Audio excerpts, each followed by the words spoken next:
preparing for CAT VARC can be difficult. But if you're starting now, you still have around 9 months in your hand to develop skills that will help you improve significantly in CAT VARC.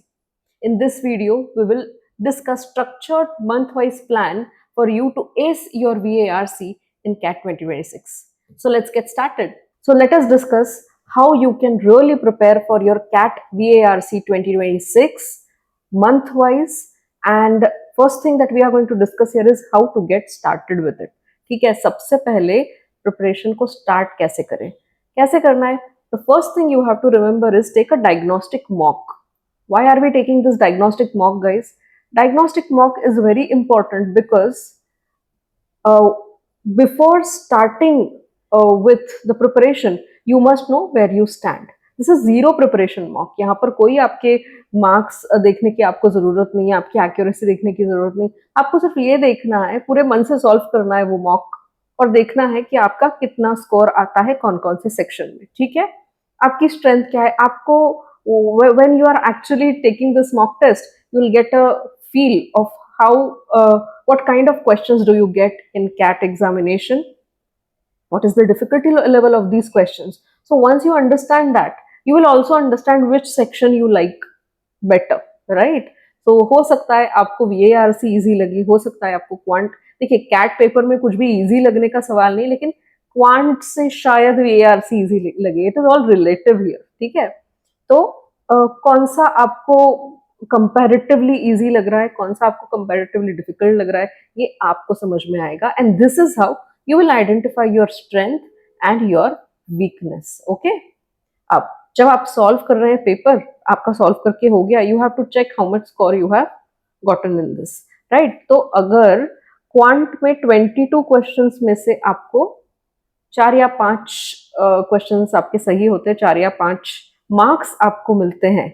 VARC में 24 question में से अगर 7 to 8 आप score करते हैं, और LRDI में तो 22 क्वेश्चन आते हैं, उसमें से अगर आप 0 भी स्कोर करते हैं तो that's okay, you are good to start with. मतलब ऐसा नहीं कि पूरे होपलेस केस है, ऐसा नहीं है. You can be really hopeful about your CAT if you are scoring this much. ठीक है, now when you are at this position, अगर ये आपका बेस ग्राउंड है, तो आपको पहुंचना है यहाँ पर, right. This is where you are right now. तो अब यहां से यहां पहुंचने के लिए आपका स्पीड कितना होना चाहिए? आपका स्पीड होना चाहिए 3 to 4 आवर्स पर डे. ठीक है, इतना टाइम आपको डेडिकेट करना है. 3 to 4 आवर्स ऑफ डे में आपका सब कुछ कवर हो गया है. अब मैं सिर्फ VARC की बात करूं तो VARC के लिए आपको कम से कम 2 से 2.5 घंटा दिन का देना है. Okay, remember this. तो ये हो गया बिल्कुल आपका मोटा मोटा idea, broader idea. Now we will discuss about more important things here. ठीक है, so overall you have understood. Now we will talk specially about the verbal section. In verbal section, you have to understand what is the order of importance. Now, what is order of importance? Order of importance basically means what type of questions are asked most in numbers, right? So here, reading comprehension certainly takes the lion's share, because in reading comprehension, you will get 16 questions. How many questions? 16 questions. In paragraph summary, para completion, para jumble, or sentence out, from this section of verbal, you get 8 questions together, right? So overall in this portion, from this portion you will get 8 questions, and reading comprehension alone, in reading comprehension alone you will get 16 questions. So remember that you have to practice reading comprehension daily. Okay, starting from today, let's say you are not from today, let's say from tomorrow you are starting your preparation for CAT. Now what will you do? CAT, I am talking about VARC specially. So VARC में सबसे पहले आपको RC अपना strengthen करना है. कैसे strengthen करना है? We will discuss that as well. But the first thing you have to remember, you have to read and read. There is no shortcut, guys. मैं बार बार अपने videos में आपको ये बताती रहती हूँ. I don't know how much you have understood this. I don't know whether you have really comprehended this or not. But कोई shortcut नहीं है, कोई ट्रिक्स और कोई शॉर्टकट्स काम नहीं करते हैं रीडिंग कॉम्प्रिहेंशन में. You have to develop your comprehension as much as possible. और वो कॉम्प्रिहेंशन आप ये कहेंगे कि मैं तो fiction, I am an avid reader and I read a lot of fiction books, तो भी you are a failure in CAT, in the sense of CAT. Why? Because वहां पर सिर्फ फिक्शन में से नहीं पूछे जाते क्वेश्चन, वहां पर वेरीड टॉपिक्स है. ठीक है, आपको अनकंफर्टेबल टॉपिक्स में घुसना होगा, उसके रीडिंग कॉम्प्रिहेंशन पढ़ने होंगे और अपना कॉम्प्रिहेंशन उन टॉपिक्स में, उन एरियाज में भी बढ़ाना होगा. Okay, whether it is economics, whether it is sports, whether it is art and literature, whether it is science and technology, digital media and society, चाहे जो भी ये वेरी टॉपिक्स है जो आपको नहीं पसंद है मे बी, बट आपकी नापसंद या पसंद से यहाँ किसी को कोई फर्क नहीं पड़ रहा है. You will have to read it. अब क्या होगा, बार बार ये टॉपिक्स पढ़ के ना, इनमें यूज होने वाले जो जार्गन्स है, इनमें यूज होने वाले जो कॉन्सेप्ट्स है, आपको समझ में आने लगेंगे. और जब वो कॉन्सेप्ट्स आएंगे, हमारे पास कभी कभी कैट में ना बहुत डेंस पैसेजेस आते हैं. ओके, बहुत डेंस पैसेज आते हैं, टर्मिनोलॉजी से भरे हुए आते हैं. तो जितनी उनमें से टर्मिनोलॉजीज आपको पहले से पता होंगी, आपने पढ़ी हुई होंगी, उनका मतलब आपको पता होगा, it will be easier for you to really hover on that passage and understand the overall idea of it. ठीक है, तो भी आप ओवरऑल आइडिया ही समझ पाएंगे, बहुत डिटेल में समझना बहुत मुश्किल है कैट के पैसेजेस. ओके, तो ये समझिए, आरसी इज वेरी इंपॉर्टेंट और ये आपको रेगुलरली करना है. तो आरसी कैसे रेगुलरली करना है, अब देखते हैं. आरसी ना आपको एटलीस्ट 2 आरसी सॉल्व करने चाहिए रेगुलरली. ठीक है, सॉल्व करने हैं, और एक आर्टिकल आपको पढ़ना है रेगुलरली. ठीक है, this is how you are going to improve your comprehension. और paragraph summary, para completion, para jumble, odd sentence out, ये भी कितना करना है, कैसे करना है, let's discuss that.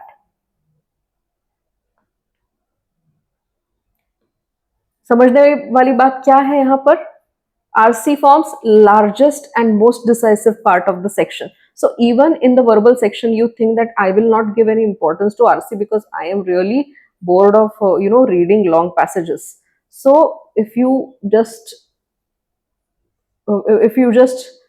stop reading articles, you stop solving RCs and focus more on other parts of verbal section, you will certainly fail. अभी ये डरा नहीं रही हूँ आपको, क्यों? क्योंकि आरसी इसके 16 क्वेश्चन है ना भाई, तुम इग्नोर ही नहीं कर सकते उस चीज को. If you are thinking that I will ignore that and I will go ahead with the other parts of it, you are doomed there, right? Don't be doomed. करिए, इसको सॉल्व करिए, क्योंकि इसके बिना आपके पास कोई चारा ही नहीं है. Okay, so naturally it deserves maximum time attention in your preparation. ठीक है, अब देखिए क्वेश्चंस का कैसा होता है. सो 24 क्वेश्चंस है VARC में. अब 24 क्वेश्चन में कि हर क्वेश्चन को मिलता है कितना टाइम, 3 मिनट. ठीक है, 3 मिनट होते हैं. अब ये क्यों डिस्कस कर रही हूं मैं यहाँ पे, सिर्फ 3 मिनट का टाइम है आपके पास में, और उस 3 मिनट में आपको एक्यूरेटली सॉल्व करना है वो क्वेश्चन. सो गाइज,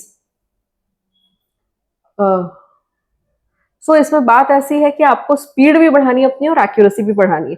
तो स्पीड तो तभी बढ़ेगी जब आप समझेंगे एट फर्स्ट प्लेस कि वो आरसी कहना क्या चाह रहा है. और one more thing which is very important here, when you are preparing RCs, when you are solving RCs, you are naturally developing the skills that are required for other questions like paragraph summary, paragraph completion. Now in paragraph summary, what you have to do, you have to understand what is the main idea and the minor ideas of that paragraph, and you have to decide which of the given summaries will suit that particular paragraph the best. So you are constantly doing that in RC by understanding each para individually and understanding the main idea of each para individually, right? So you're almost practicing paragraph summary when you are solving reading comprehensions. Paragraph completion. Now in paragraph completion also, once you understand the logical flow of the paragraph, the ideas, you will realize that how to fill or in which particular gap the options given in paragraph completion will actually fit. So you are automatically solving paragraph completion here, right? Odd sentence set out and parajumbles are little different. Parajumbles में you will have to untangle all the sentences that are given to you.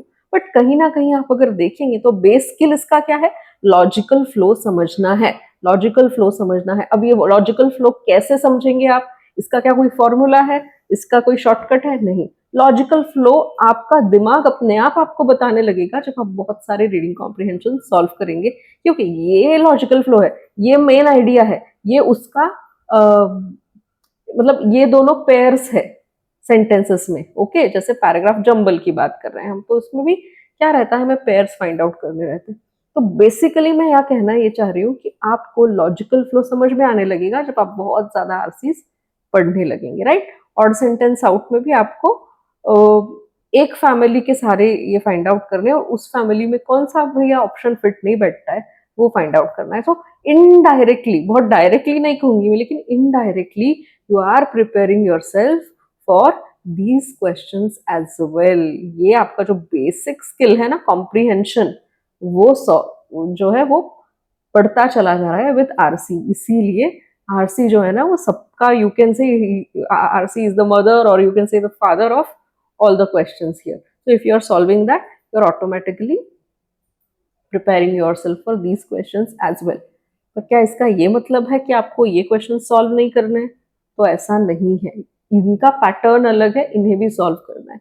But I am telling you कि basic skills सब में लगने वाले same है। Okay, now speed और accuracy, क्योंकि इतना ही टाइम है और इतने ही टाइम में आपको समझना है क्वेश्चन को और उसे सॉल्व भी करना है, ठीक है।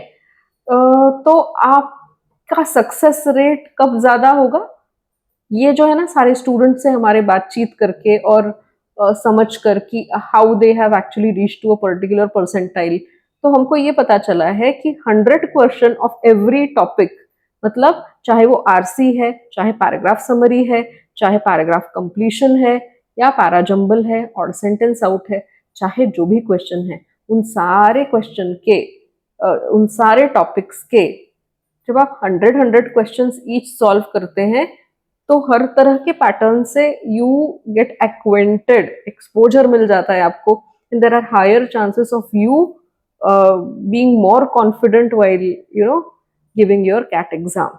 ठीक है, चलिए आगे बढ़ते हैं। अब रिमेंबर, प्रिपरेशन जब आप कर रहे हैं ना, तब आपकी प्रिपरेशन लीनियर नहीं होनी चाहिए। लीनियर प्रिपरेशन मतलब कैसी होती है कि कॉन्सेप्ट समझ लिए, टेस्ट कॉन्सेप्ट समझ में आए या नहीं आए इसके लिए कुछ क्वेश्चन सॉल्व किए, उसके बाद लगातार प्रैक्टिस क्वेश्चन सॉल्व किए, फिर मॉक सॉल्व किए, मॉक सॉल्व किए, फिर उसमें जो कुछ हो रहा है वापस हम कॉन्सेप्ट पे आ ही नहीं रहे। This is a wrong way, ऐसा नहीं करना है। हमारी प्रिपरेशन साइक्लिक होनी चाहिए। कैसी होनी चाहिए? Cyclic. What do you mean by that? कि जब आपने कॉन्सेप्ट, सबसे पहले तो कॉन्सेप्ट समझे, फिर वो कॉन्सेप्ट टेस्ट करने के लिए आपने कुछ क्वेश्चन समझे, फिर प्रैक्टिस क्वेश्चन समझे। अब जब प्रैक्टिस क्वेश्चन में आपको प्रॉब्लम होने लग गई तो वापस आप आते हैं कॉन्सेप्ट पे समझने के लिए कि कुछ गलत कर दिया है क्या। Let us read the concept once again. वो कॉन्सेप्ट बार बार रिवाइज करके फिर आपके प्रैक्टिस क्वेश्चन सही होने लगते हैं। फिर यहाँ से वापस आप यहाँ आते हैं, यहाँ से फिर आप जाते हैं मॉक्स या सेक्शनल्स पे। मॉक्स सॉल्व करने बैठते हैं तब समझ में आता है कि अरे क्वेश्चन सही नहीं हो रहे। जब आप क्वेश्चन सही नहीं हो रहे तब वापस जा रहे हैं आप या तो कॉन्सेप्ट्स पे, या जा रहे हैं आप प्रैक्टिस क्वेश्चन कॉन्सेप्ट टेस्ट्स पे, या फिर प्रैक्टिस क्वेश्चंस पे, जो भी आपको कंफर्टेबल लगता है। इनमें से जो कंफर्टेबल लगता है वहां जाइए और वहां से वापस आइए प्रैक्टिस क्वेश्चंस और मॉक्स की तरफ। सो ये जो सारी चीजें हैं ना, ये साइक्लिक वे में चलती रहती है। प्रिपरेशन आपकी साइक्लिक वे में चलनी चाहिए। लीनियर प्रिपरेशन किसी काम की नहीं है कि पीछे जो पढ़ा है वो भूल गए, आगे आगे जाते रहे, फिर आगे एक पॉइंट ऐसा है कि पीछे जो सबसे पहले पढ़ा था वो तो बिल्कुल भी याद नहीं है। ऐसा मत कीजिएगा, ओके। सो और मोस्ट इंपॉर्टेंट पॉइंट है डेप्थ। आप किसी कॉन्सेप्ट को, चाहे आप रीडिंग कॉम्प्रिहेंशन ले रहे हैं या आप पैराजंबल्स ले रहे हैं, उसके कॉन्सेप्ट को आप कितना डीपली समझ रहे हैं और इतना डीपली समझ चुके हैं एक आधे कॉन्सेप्ट को कि उसका क्वेश्चन मोस्ट प्रोबेबली 99% आप सही ही करेंगे तो आप सही ट्रैक पर है। यहाँ ऐसा जरूरी नहीं है कैट में कि आप ना कॉन्सेप्ट पे कॉन्सेप्ट पढ़े जा रहे हैं, आपने बहुत सारे कॉन्सेप्ट पढ़ लिए लेकिन क्वेश्चन एक के भी नहीं बन रहे, you are doomed to fail in that. So don't do like that. Instead किसी भी एक दो तीन कॉन्सेप्ट को इतना थरो करो कि आपके क्वेश्चन 24 क्वेश्चन है वैसे तो, जो 99 परसेंटाइलर्स है या 100 परसेंटाइलर्स है वो यूजुअली 24 के 24 क्वेश्चन अटेम्प्ट करते हैं, लेकिन आप अभी जिस डायग्नोस्टिक टेस्ट लेने के बाद आप कहाँ पर हो और आपको कहाँ पहुंचना है वो आप डिसाइड करेंगे आपके लिए। और फिर वहां से आप देखेंगे कि कितने क्वेश्चन बनने के बाद में आपको वहां पहुंचने का मौका मिलता है। Okay, so make sure that you are understanding those many concepts at least very deeply और आपके क्वेश्चंस बन रहे हैं मॉक्स में, राइट? चलिए अब हम बात करते हैं मंथ वाइज प्लान की। ठीक है, उसके पहले ये देख लेते हैं कि स्टडी रिसोर्सेस कौन कौन से चाहिए हमारे। स्टडी रिसोर्सेस में ना हमें क्या चाहिए, मतलब किस तरह के स्टडी रिसोर्सेस हमारे पास होंगे तो हम प्रिपरेशन जो है ना हमारी एकदम स्मूथ चलेगी। तो कौन कौन से होने चाहिए? सबसे पहले होने चाहिए कॉन्सेप्ट वीडियोस। तो चारों पांचों जो क्वेश्चन है हमारे, उन सब क्वेश्चंस को समझने के लिए कॉन्सेप्ट वीडियो कितने दमदार है हमारे पास में, कितने कॉन्सेप्ट वीडियोस हैं वो हमें देखना है। ठीक है, तो फंडामेंटल सबसे पहले समझने, उसके बाद समझना है हमको कि वो फंडामेंटल्स को अप्लाई करने के लिए क्या हमारे पास प्रैक्टिस क्वेश्चंस है। प्रैक्टिस क्वेश्चंस जब ढेर सारे हो जाएंगे उसके बाद आपको जाना है मॉक्स और सेक्शनल्स पे। ठीक है, परफॉर्मेंस अपना चेक करना है, अपनी स्पीड और एक्यूरेसी का जो बैलेंस है ना वो चेक करना है। यहाँ तक तो हम सिर्फ एक्यूरेसी की बात करते हैं, फिर यहाँ से नीचे आती है स्पीड और एक्यूरेसी दोनों। ठीक है, इतने रिसोर्सेस अगर आपके पास है you can go really smooth on your preparation. चलिए, now let us discuss how we should really work in these 9 months। मतलब एक्चुअल जो हमारा प्लान है वो क्या होना चाहिए, कैसा होना चाहिए, इसके बारे में हम अब बात करते हैं। ठीक है, सबसे पहले ये जो फर्स्ट 3 मंथ्स है, मतलब अगर मैं अभी बोलूँ तो जैसे मार्च, आज 9th ऑफ मार्च है तो अभी भी टाइम है हमारे पास में, काफी दिन है मार्च महीने के, तो मार्च में कंसिडर कर लेती हूँ, मार्च, अप्रैल और मई।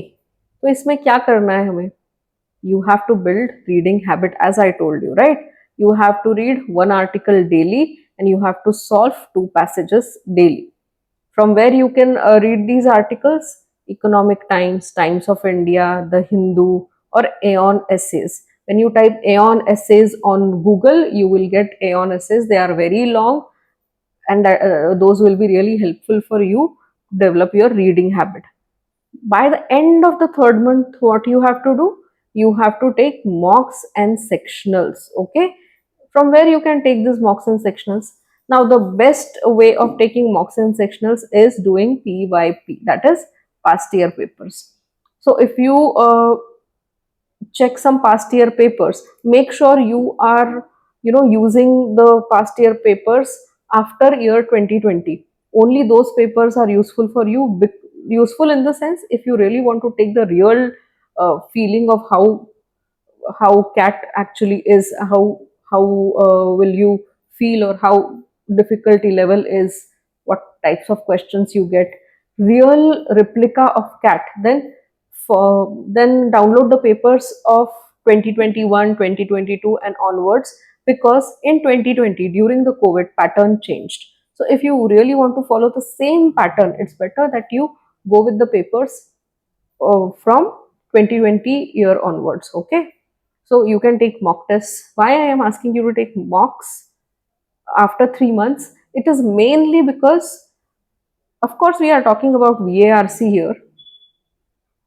but how you actually perform in VARC in combination to other topics is also very essential. That's the reason starting with the mocks after 3 months is important.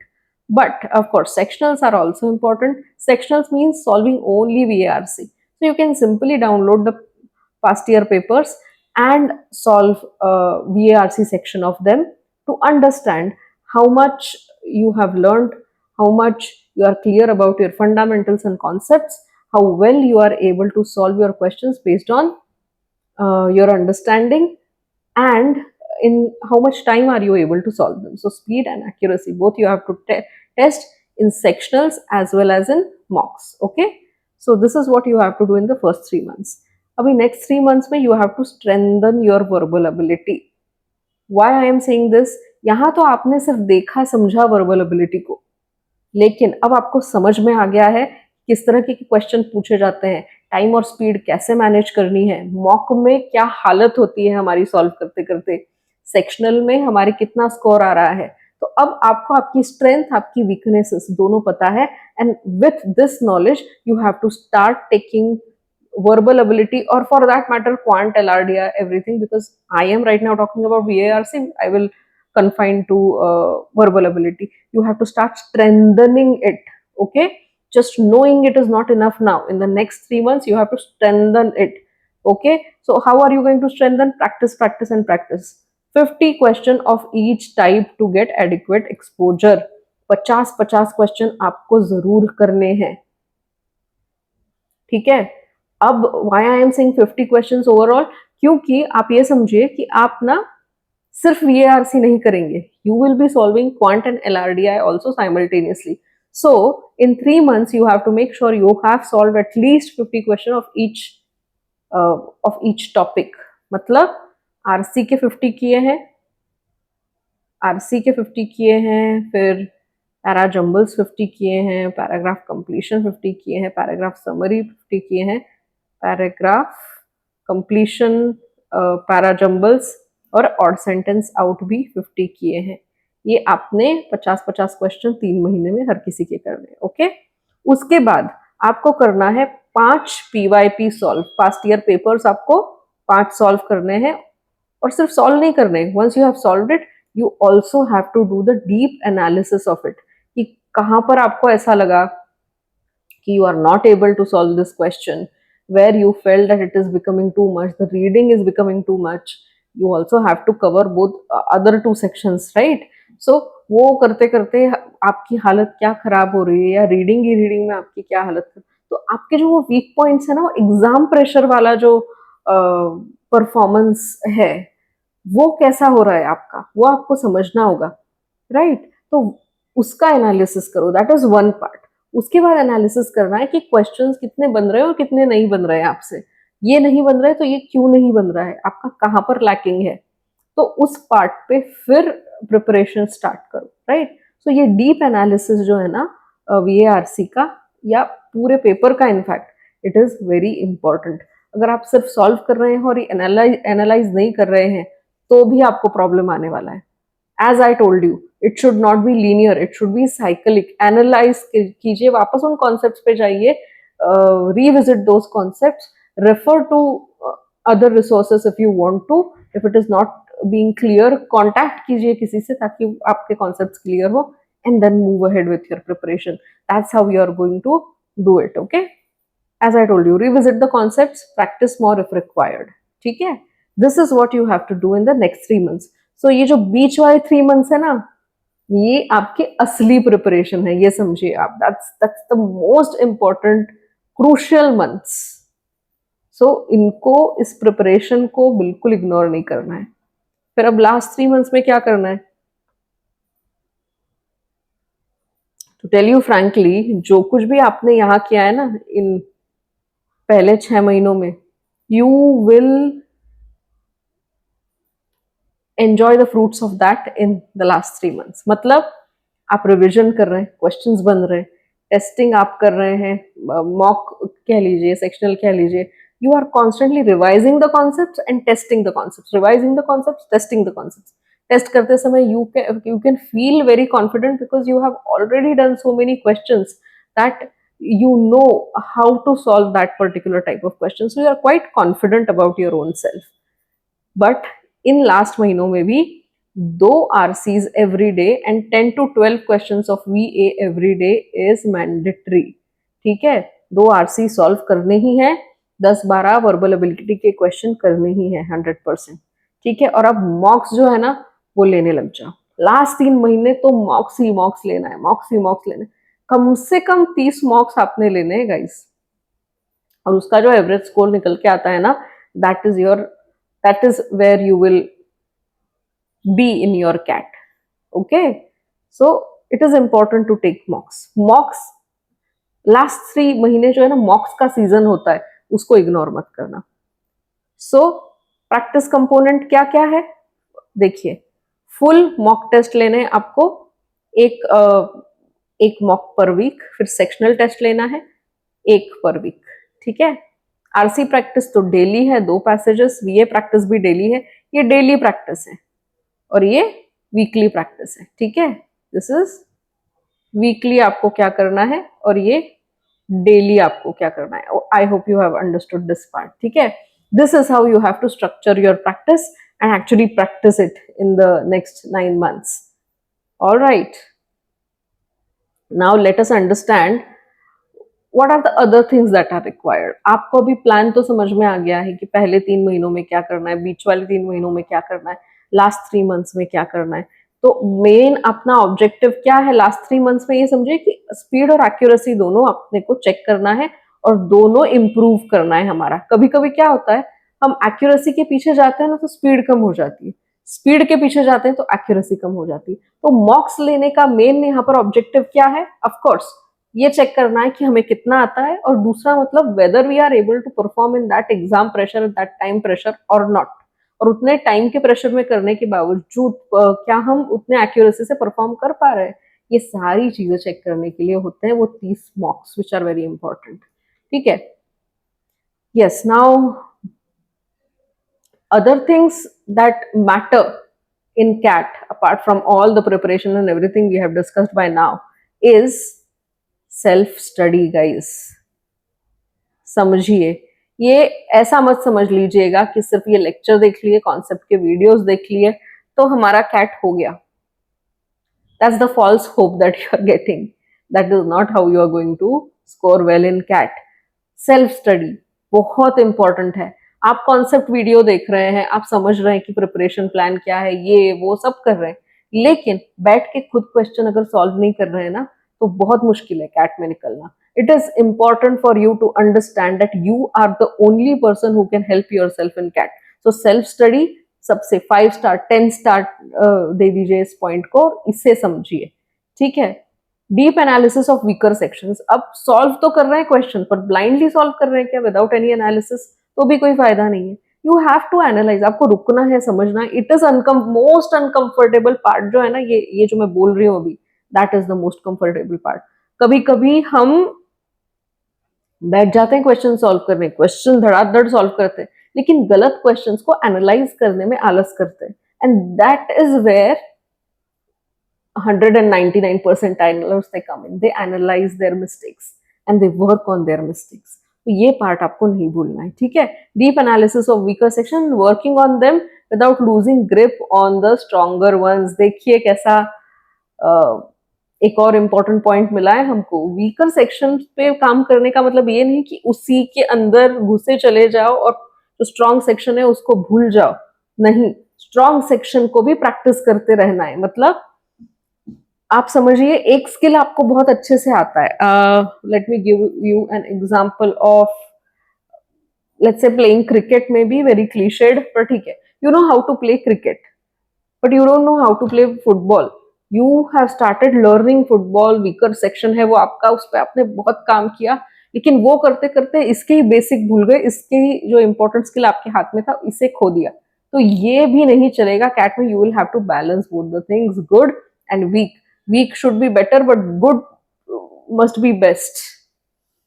तो ऐसे चलनी चाहिए आपकी प्रिपरेशन. ओके, और आपको क्या करना है, डिसिप्लिन एंड कंसिस्टेंसी मेंटेन करनी है. ये सारी चीजें जो मैंने बोली ना अभी तक, उसमें के सबसे डिफिकल्ट पार्ट पे अब हम आ रहे हैं, जो है maintaining discipline and consistency. When you are preparing yourself, when you are self studying, many a times it happens that you lose grip over yourself, you lose that motivation, and you don't feel like doing it for many days. That's where Vaya Careers comes in. ठीक है, वहां पर हम आपके साथ हैं. We know how difficult it is to sit for so many hours, to work on your own self, to analyze your weaker sections, to keep up with your good sections. All of this becomes too much when you are dealing with all of it on your own. This is the human tendency. When you have somebody with you to support you in this journey, it becomes easier for you to handle it, है ना? तो we are there for you guys, we are there with you in this journey, don't worry. How Vaya Careers will help you in this? We will guide you end to end, starting from the CAT preparation to complete admission process. मतलब ऐसा नहीं है कि सिर्फ cat preparation तक ही है, उसके बाद भी क्या करना है, उसके बाद भी बहुत सारे सवाल है. अगर आपने 99 परसेंटाइल आपने ले भी आए कैट में, उसके बाद भी आपको क्वेश्चन है अब मैं क्या करूं, कौन से आईआईएम में मैंने जाना है, कैसे जाना है, ऑल ऑफ दैट पूरा का पूरा सपोर्ट हम देंगे. सो ऐसा नहीं है कि हम आपको बीच में कहीं पर भी छोड़ रहे हैं. We are there with you starting from the preparation. This is the video guys, note it down. ये फर्स्ट वीडियो है, हम प्रिपरेशन की बात कर रहे हैं यहाँ पर. हम ऐसे बहुत सारे वीडियोस आपके लिए लेकर आने वाले हैं जो आपके प्रिपरेशन के अलग अलग माइलस्टोन्स पे आपके काम आएंगे, हम आपके साथ रहेंगे. Okay, so stay tuned with Vaya Careers. That's what I want to say here, क्योंकि we want to be there with you in your journey and we want to see you succeed. ठीक है. उसके बाद समझ लीजिए एक बात कि Vaya Careers जो है ना वो सेल्फ पेस्ड क्वांट और VARC के कोर्स जो है ना वो लॉन्च कुछ कर चुके हैं, कुछ करने वाले हैं. So you please stay tuned. वहां पर आपको सब कुछ मिलेगा. आपको कॉन्सेप्ट वीडियोस मिलेंगे, आपको स्ट्रक्चर्ड प्रैक्टिस क्वेश्चंस मिलेंगे और प्रीवियस ईयर्स के पेपर्स, प्रीवियस ईयर मतलब PYP के RCs भी आपको मिलेंगे. Very important. RCs जो है ना ये टॉपिक वाइज डिवाइड किए हुए हैं आपके लिए, और मतलब कौन कौन से टॉपिक्स पे सबसे ज्यादा RCs आते हैं वो टॉपिक्स वहां पर लिए हुए हैं और पास्ट ईयर पेपर्स के RCs सॉल्व किए हुए हैं वीडियो सॉल्यूशंस के साथ. सो आपको ये समझने की जरूरत है गाइस कि ये पूरी चीज आपके लिए, ये सेल्फ पेस्ड कोर्सेस आपके लिए है. ठीक है. इसके बाद भी अगर आपको कुछ समझ में नहीं आ रहा है या आप कुछ प्रॉब्लम फेस कर रहे हैं, you can always connect, you can always connect with us and we will be there for you. ठीक है. अब घबरा मत जाइए इन सब चीजों के कारण. एक बात समझ लीजिए, इसको समअप कर देती हूँ मैं क्विकली आपके लिए, है ना? आपको क्या करना है, जो भी रोड मैप दिया है ना, फर्स्ट 3 मंथ, सेकंड पहले 3 महीने, बीच के 3 महीने और लास्ट के 3 महीने, इन सबका जो एक रोड मैप दिया हुआ है वो फॉलो करना है. कंसिस्टेंसी मेंटेन करनी. आप कर नहीं सकते तो हमारे वीडियो देखते रहिए बार बार, आपको समझ में आता रहेगा क्या करना है क्या नहीं. हम कुछ क्वेश्चंस आपके लिए लेकर आएंगे, फ्री रिसोर्सेस लेके आएंगे, वो सॉल्व कीजिए बैठ के हमारे साथ में. ठीक है. We are there with you, that's what we are saying. तो वो सॉल्व कीजिए हमारे साथ में. That will help you stay consistent guys. अकेले ही अकेले करते रहेंगे, हो सकता है आपको बोर हो जाए, हो सकता है you lose interest, you lose grip over your determination. ये सब होता है. We are human beings, right? So stay tuned with us. We want to be there with you in your success journey. और स्टेप बाय स्टेप काम करते रहिए. अब ये स्टेप बाय स्टेप कैसे काम करना है वो भी हमने यहाँ पर सब डिस्कस कर लिया.